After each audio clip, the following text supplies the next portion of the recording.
दोस्तों, बिहार जहां राजनीति हर सुबह अखबार से नहीं चाय की पहली चुस्की शुरू होती है, जहां एक नेता दिन में एनडीए में होता है और शाम वो होते महागठबंधन दिखता है, और जहां जनता हर बार वोट देती है लेकिन हर बार ठगी जाती है। 2024 में जो हुआ वो क्या सिर्फ पलटी थी या कोई गहरी चाल? नीतीश कुमार एक बार फिर एनडीए के साथ हैं, लेकिन उनके चेहरे पर आत्मविश्वास नहीं है और उनके गठबंधन में एकता नहीं है। दूसरी ओर तेजस्वी यादव, युवा चेहरा, पुरानी विरासत और नया तेवर। लेकिन क्या ये सिर्फ भाषणों में बेरोजगारी दूर होगी? क्या ये सिर्फ जाति जनगणना से व्यवस्था बदल जाएगी? सदन में हंगामा है, सड़कों पर गुस्सा है और गांव-गांव में सवाल है, बिहार को आखिर नेतृत्व कौन देगा? क्या नीतीश का युग अब खत्म होने को आ रहा या फिर तेजस्वी अभी भी राजनीति की परीक्षा में पूरी तरीके से फेल होने जा रहे हैं? और सबसे बड़ा सवाल 2025 का, किसके साथ जाएगा बिहार? आज हम बात करेंगे बिहार की उस सियासत की जो रोज करवट बदल रही है लगभग 20 वर्षों से। चुनाव किसी के साथ, गठबंधन किसी के साथ, परिणाम किसी के साथ, सत्ता किसी के साथ, पुनः सत्ता फिर किसी के साथ। इसी पर चर्चा होगी। आप देख रहे हैं यूनाइटेड भारत का डिजिटल प्लेटफॉर्म और मैं मनोज मिश्रा। दोस्तों, मानसून सत्र 2025 के राजनीतिक पृष्ठभूमि सत्र की शुरुआत 22 जुलाई 2025 से विधानसभा का सत्र बिहार का, और मुख्य विपक्षी राष्ट्रीय जनता दल आरजेडी, कांग्रेस, वामपंथी, सत्ताधारी गठबंधन भाजपा जेडीयू, एनडीए। सत्र के पहले ही दिन जिस तरीके से माहौल गर्मा गर्मी का दिखा, विपक्ष ने बेरोजगारी, महंगाई, जाति जनगणना, भ्रष्टाचार जैसे मुद्दों पर सरकार को घेरने का प्रयास किया। और नीतीश कुमार की भूमिका और विवाद, नीतीश ने फिर एनडीए में वापसी, जनवरी 2024 आरजेडी का अंग्रेज गठबंधन को छोड़कर उसे लेकर फिर पलटीबाजी के आरोप भी गूंजे। और पलटीबाजी के नारे खाली सदन में नहीं होते बल्कि सदन के बाहर भी होते हैं। मानसून सत्र में नीतीश की मौजूदगी कम विपक्षी नेताओं ने आरोप लगाया कि सीएम सदन में जवाब देने से बचते हैं। बिहार में विकास कार्य जारी है लेकिन कुछ लोग बिना वजह शोर मचाते रहते हैं। तो भाजपा के साथ अब भी असहज रिश्ता, कई मुद्दों पर नीतीश की चुप्पी और अलग स्टैंड से मतभेद उभरते हैं। तेजस्वी यादव का रवैया और विपक्षी रणनीति, तेजस्वी का तीखा प्रहार। नीतीश जी खुद नहीं समझ पा रहे हैं कि वो कब, कहाँ, किस डायरेक्शन में बिहार को क्या डायरेक्शन लिस्ट बना दिया। तेजस्वी की मुख्य मांगे, जाति जनगणना के आंकड़े सार्वजनिक किए जाएं, 10 लाख नौकरी का वादा एनडीए पूरा करे, शिक्षा और स्वास्थ्य पर नीतीश जी अपनी नीति स्पष्ट करें। आरजेडी ने सदन में वॉकआउट भी किया 23 जुलाई को सरकार के जवाब से संतुष्ट होकर। और इस बीच काफी गहमा गहमी देखिए, बल्कि आप ये कह सकते हैं कि नेता सदन और नेता विपक्ष जब खड़े होकर के बोलते हैं तो सामान्य प्रक्रिया ये है सदन की कि उस समय सभी शांत हो जाते हैं। लेकिन बिहार में देखने को मिला कि विधानसभा अध्यक्ष भी इस बार काफी एग्रेसिव ही नहीं दिखे बल्कि गुस्से में दिखे, गुस्से के साथ ही डांटते भी दिखे और यहाँ तक बोले हम तुमको बाहर भी कर देंगे। जबकि नीतीश जी बार बार ये कहते रहे कि चलिए ठीक है, ये तो आखिरी सत्र है, इसके बाद चुनाव चल ही रहे हैं, देखा जाएगा जनता क्या करती है, कैसे करती है, किसको क्या देती है, तो जो बातें करनी अब चुनाव में की जाएगी। ये बातें भाई आप लोग सड़क पे तो करते रहते हैं, सदन का वक्त क्यों खराब कर रहे हैं, सदन को तो चलने दीजिए। दूसरी तरफ रिजर्वेशन की बात कर ले, पंचायती और पंचायती चुनाव में आरक्षण, ओबीसी और ओबीसी समुदायों को लेकर राजनीतिक विवाद गहराया। परीक्षा पेपर लीक की बात करें तो खुद बिहार में नहीं बल्कि देश में अगर कहीं होता है तो वो जांच कहीं न कहीं बिहार तक जाती है। बिहार का उसमें जुड़ा रहना, बिहार का के लोगों का उसमें शामिल होना। देश की परीक्षाओं की बात कर लें, नीट की बात कर लें या एमपी की बात कर लें, कहीं की बात कर लें, पार्टियों की स्थिति स्पष्ट करने की स्थिति है कि लगातार मंचों पर पहली बार ऐसा हो रहा है कि भारतीय जनता पार्टी नीतीश को लेकर के और चुनाव के बाद को लेकर के बहुत स्पष्ट नीति नहीं दिखाई दे रही। उनके दो जो डिप्टी सीएम हैं, सम्राट चौधरी और विजय सिन्हा जैसे नेता, तेजस्वी पर लगातार हमला हुआ। तेजस्वी का भ्रष्टाचार, लालू का जंगल आज वापस लाने की कोशिश चल रही है। ये बातें सम्राट चौधरी मंचों पर कहते हैं, सदन में भी कहते हैं, और नीतीश की छवि के बारे में वो जिक्र करते हैं कि साफ सुथरी छवि और बिहार बदला, विकास के रूप में बदला, बल्कि फिरौती हत्या से बाहर निकल के आया। तो नीतीश जी भी लालू राज की जब बात करते हैं तो वो इन सब बातों का जिक्र अभी भी 2005 से 2025 आने के बाद भी, सरकार में रहने के बाद भी अगर वहां पे जंगल राज की चर्चा होती है कि हमने ये खत्म किया, हमने किया, जबकि शराबबंदी एक बड़ा निर्णय वहां पर रहा, पूरे देश में बहुत सराहना रही उसके, महिलाओं ने तो खासकर बिहार की बहुत सराहना की। लेकिन मित्रों, क्या जो सदन में आपको दिख रहा, क्या जो मंचों पे आपको दिख रहा, क्या बाहर की रैलियों में अब आपको दिख रहा, इससे जनता कितने प्रतिशत कन्विंस है, कितना इसको समझ पा रही है? क्योंकि ये बातें अगर आपको याद हो 2020 के चुनाव में ये बातें इसलिए करने को, कोविड काल के दौरान ही या उसके आसपास ही चुनाव हुआ था बिहार का। पूरा देश किस परिस्थितियों से गुजर रहा था, लेकिन उसके बावजूद भी अगर मैंडेट की बात कर लें तो किसी भी पार्टी को कोई स्पष्ट बहुमत नहीं मिला। हाँ, वो अलग बात हो गई कि आरजेडी की सीटें बढ़ी, लेकिन नीतीश जी इसी दौरान, मतलब इसी पंचवर्षीय योजना में दोनों दलों के साथ, जो दोनों प्रमुख दल हैं, भारतीय जनता पार्टी आरजेडी के धुर विरोधी और बीजेपी की आरजेडी दुर्विरोधी हो। लालू यादव की राजनीति अगर आप देखेंगे तो जब यूपीए की सरकार हुआ करती थी तो यूपीए सरकार में सबसे ज्यादा प्रहार विपक्ष पे अगर किसी ने किया तो वो लालू यादव करते थे। एनडीए सरकार थी जिसके प्रधानमंत्री अटल बिहारी वाजपेयी होते तो उस समय विपक्ष में सबसे ज्यादा अगर कोई वार करता था तो लालू यादव जी करते थे।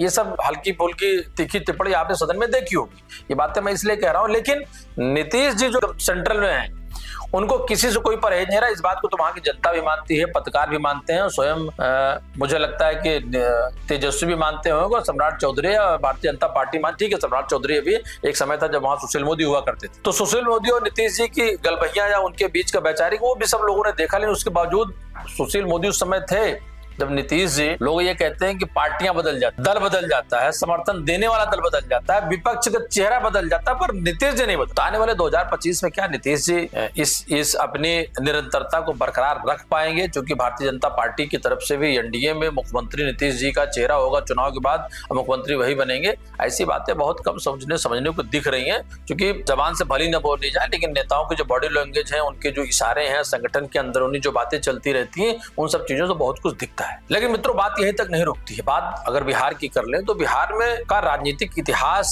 और राजनीतिक इतिहास को पलटने का जो बिगुल रहा है वो हमेशा, क्या वो आजादी के बाद, क्या वो आजादी से पहले, बल्कि लोग यहाँ तक हम आप सब लोग जानते हैं कि पूरे देश में अगर नौकरशाह कहीं से सबसे ज्यादा सिलेक्ट होते हैं तो वो बिहार के, उत्तर प्रदेश की बात कर ले, बाकी अन्य राज्यों की बात कर ले तो एक तरफ जहां बिहार का इस चेहरे के बारे में चर्चा होती है बेरोजगारी को लेकर के, और जैसे मैं बात इसलिए कनेक्ट करना चाह रहा हूँ आपके साथ में कि महाराष्ट्र, गुजरात या दक्षिण या बंगाल या पूर्वोत्तर राज्यों में अगर बिहारियों की बात करें तो बिहारी अपनी मेहनत से, अपनी काबिलियत से, अपने दम पर उस राज्य को किस तरीके योगदान देते हैं ये सभी लोग जानते हैं। लेकिन वही बिहार का नागरिक है, वही बिहार का पोटेंशियल, उसको बिहार में स्कोप नहीं मिलता तो बाहर जाता है। तो ये दो चेहरे हैं कि देश के सर्वोच्च पदों पर बैठने वाले जो अधिकारी आईएएस और आईपीएस चुने जाते हैं वो ज्यादा से ज्यादा बिहार के होते हैं। लेकिन दूसरा चेहरा ये है कि देश में अगर मजदूर से लेके, किसान से लेके, तकनीकी लेकर के डेवलपमेंट को या बाकी व्यवसाय के लोग की बात करें तो बिहारी आपको कश्मीर से कन्याकुमारी तक हर जगह मिल जाए।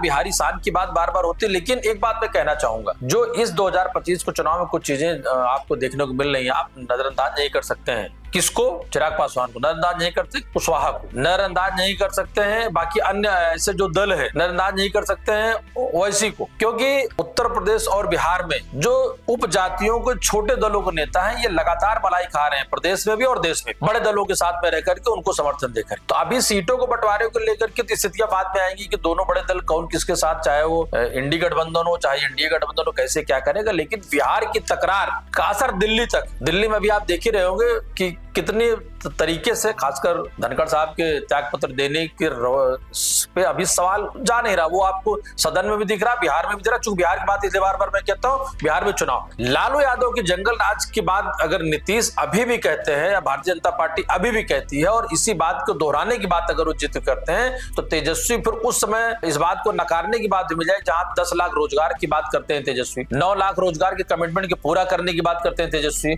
और तेजस्वी जी के साथ जब गठबंधन में सरकार रहती है, जो उनके नेता रह चुके, उनको उप मुख्यमंत्री रह चुके हैं, तो मुझे लगता है वो बात वहीं खत्म हो जानी चाहिए। कई बार कई मंचों से नीतीश जी ने लालू जी की तारीफ करते दिखे हैं, पर वो दौर था जब उनकी सरकार थी आरजेडी के साथ। अब इन बातों से जनता कितनी कन्विंस होती है, क्योंकि प्रशांत किशोर भी विगत 5 वर्षों में जिस तरीके से दिन रात वहां मेहनत कर रहे हैं बिहार के लिए, बिहार को बदलने के लिए स्वराज पार्टी के जरिए, क्योंकि इस तरीके का बदलाव हम लोगों ने दिल्ली में देखा है कि आम आदमी पार्टी संघर्षों के जरिए ही, वो अन्ना आंदोलन के जरिए आई, लेकिन वो लगातार वहां राज की। ये अलग बात हो गई कि उसको इस बार के चुनाव में वहां मुंह की खानी पड़ी और हार हुई। तो जिन बातों पे मैं आपसे बार बार कहने का प्रयास कर रहा हूं कि जाति जनगणना, जातीय नेताओं और मंडल कमंडल और पक्ष विपक्ष में इस तरीके से बटने वाला बिहार, जुड़ने वाला बिहार, क्योंकि एक दौर और भी रहा, एक समय एक वक्त ऐसा है जब नीतीश कुमार जी मुख्यमंत्री पद को त्याग किया और उन्होंने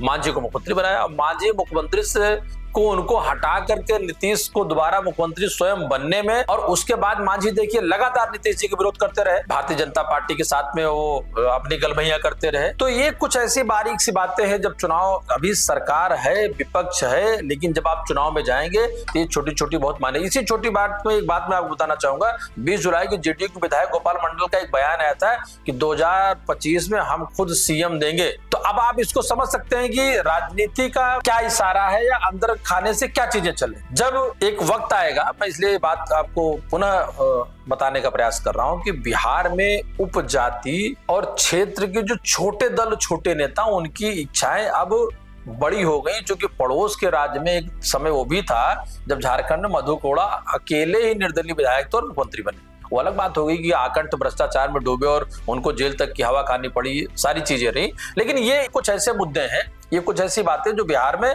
इस बार चुनावी मुद्दा बनेगी। भारतीय जनता पार्टी के साथ या जिस तरीके से चिराग पासवान का बयान आया कि हम सारी सीटों पर चुनाव लड़ेंगे, तो आखिर डेंट किसको करेंगे? मांझी, कुशवाहा, ये बातें हम इसलिए कर रहे हैं कि ये अगर सारे लोग भारतीय जनता पार्टी के साथ रहे तो सीट बंटवारे में किसको कितनी सीटें मिलेंगी? क्या नीतीश जी इतनी सीटें छोड़ने को तैयार हैं? जबकि दूसरी तरफ एक अच्छी बात क्या है कि इंडी महागठबंधन में लालू तो अब उम्र के, बीमारी के उस पड़ाव, लेकिन तेजस्वी जिस तरीके से गठबंधन के नेता हैं, अपनी पार्टी के नेता हैं, विपक्ष के मजबूत नेता हैं, सरकार जाने के बाद लगातार संघर्ष करते रहे, सदन और सदन के बाहर वो नीतीश कुमार जैसे बड़े नेता को घेरते दिखे।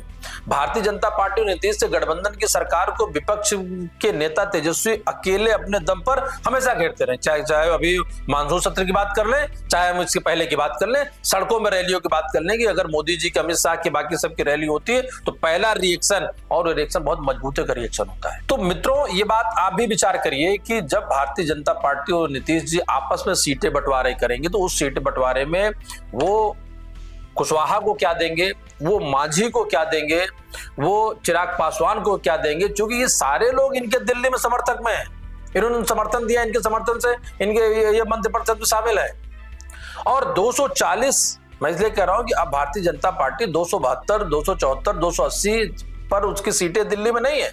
उसकी भी मजबूरी है कि बिहार में वो मजबूरी में अपनी सरकार का समर्थन देगी और ले भी सकती है बड़ा, लेकिन सीटों में भी, क्योंकि अगर 240 में खुदा न खास्ता राजनीति में कुछ भी संभव, कोई 2 दिन पहले सोच नहीं सकता था कि जो धनखड़ साहब बंगाल से लेकर के हर चुनाव में और बिल्कुल एक संवैधानिक पद को लेकर के उन्होंने जिस तरीके से बायस होकर उन्होंने काम किया, वो उनको ऐसे इस तरीके उनकी विदाई होगी तो राजनीति में कुछ भी संभव है। बिहार का चुनाव से पहले जो मैं रण मानता हूं, जो जंग मानता हूं, जो जीत मानता हूं, वो मानता हूं सीटों के बंटवारों को लेकर के। और बिहार की सीट के बंटवारा ही तय करेगा कि आने वाले चुनाव में परिणाम का क्या होगा, सरकार किसकी बनेगी, किसकी नहीं बनेगी। लेकिन अभी पहली नजर में देखा जाए तो जो बड़े दल है वहां पर, खासकर तेजस्वी और राहुल के बीच में कोई मतभेद निकल करके नहीं आया। और कांग्रेस विगत कई वर्षों से, क्योंकि जब 2014 से लगातार वो देश से और कई राज्यों से सत्ता से बाहर रही, तो वो समर्थन लेने और देने पर बहुत ही लिबरल हो जाती है और उसको कहीं कोई परेशानियां नहीं आती। मित्रों, एक बात और मैं कहना चाहूंगा, चूंकि आने वाले दिनों में, आने वाले सप्ताह में यूनाइटेड भारत डिजिटल प्लेटफॉर्म पे बहुत सारी चीजें नए तरीके से आपको देखने को मिलेंगी। उत्तर प्रदेश को छोड़ करके अन्य कई राज्यों से ब्यूरो और उनके स्टेट हेड आपको मिलेंगे। कुछ नंबर आपको दिए जाएंगे, तो आप उस नंबर को देखें। उस नंबर पर आप अपने ब्लॉक की, जिले की, गांव की, कहीं की भी कोई भी तस्वीर, कोई भी वीडियो, कोई भी फोटो आप उसमें उसको व्हाट्सएप पे भेज सकते हैं और हम उसको उचित स्थान देंगे और ज्यादा से ज्यादा तो लोगों को पहुंचाएंगे, ताकि उस खबर के जरिए उस व्यक्ति को न्याय मिल सके या उसकी जानकारी लोगों को मिल सके। पुनः आपका आभार और धन्यवाद कि विगत 2 महीने या 3 महीने में आपने जिस तरीके से यूनाइटेड भारत इस डिजिटल प्लेटफॉर्म को जितना प्यार दिया है, आगे भी इस प्यार को बनाए रखें। नमस्कार।